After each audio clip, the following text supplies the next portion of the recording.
Binance to PayPal. Hey everybody, welcome back to our channel. In this video I'm going to guide you on how you can transfer Binance to PayPal, so make sure to stick with me till the very end. So if you want to transfer from Binance to PayPal, it's actually quite very simple. All you have to do is open up Binance and make sure that you are logged into your account.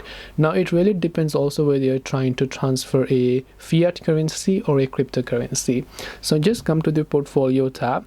Depending upon whether you're trying to transfer or withdraw fiat or crypto, tap on withdraw, you'll find the option. So if it's the crypto, select the crypto you want to transfer, then simply paste the wallet address of PayPal account. So you need to have a crypto wallet address of PayPal. Make sure you paste that and then you tap the withdraw option there. The other is, if you have a fiat currency such as USD, GBP, Great Britain pounds, euros and so on, select that, then select your PayPal account, and then you'll be able to withdraw them to your PayPal.